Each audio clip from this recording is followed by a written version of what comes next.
Tsy ekena ny hanomezana ny tany Malagasy ho an'ny teratany vahiny sy anjakan'olo tokana. Eo ihany koa ny fanondrana ny arem-pirenena ho tombontsony olom-bitsy.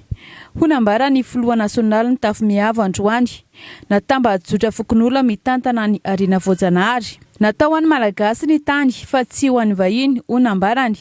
Izany indrindra no antony izao fionambe nataon'ireo vondron'olona eny ifotony sy firenena izay nanomboka androany ka ahatra 3 andro.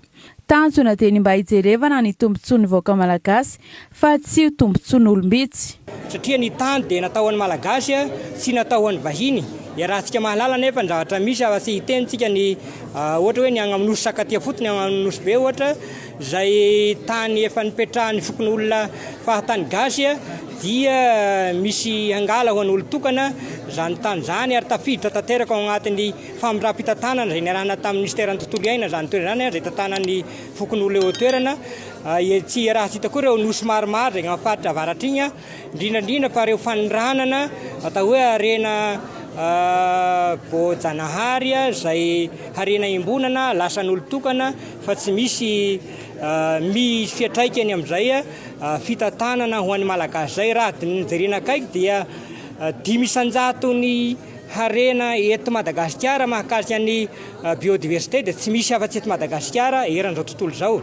Nefa tokony hitondra fahombiazana ho an'ny malagasy zany ireo nefa tsy dia misitraka aloha zay ka hijerena vahaolana amin'izay zany no antony izao fikaonantoa izao.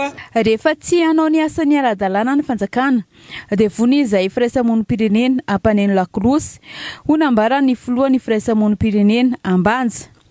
Miantso ny tanora malagasy ihany koa moa ny tenany mba handray andraikitra eto amin'ny firenena indrindra fa amin'ny ady amin'ny kolokolo izay anisany manjaka amin'izao fotoana izao. Tamin'ny fotoana 1980 misy mpitondra teto Madagasikara nivolagna hoe ny ankizy ankehitriny io manangana ny hoavy.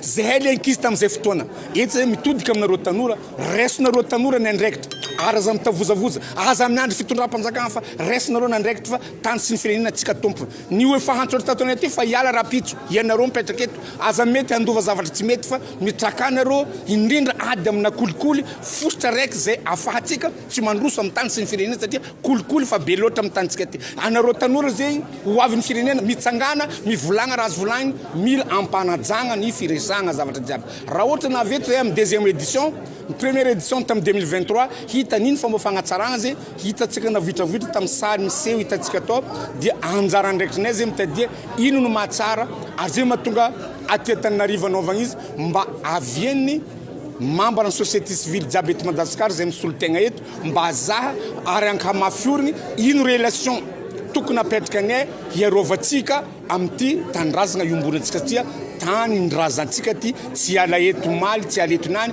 ary eto mandrakizay. Raha ohatra antsika jiaby tsy andray andrako tsy andray anjara mavity fa hitanatana eo fo lasa raisontsika ny andraikitra ary aditsika amin'ny tany sy firenena zany.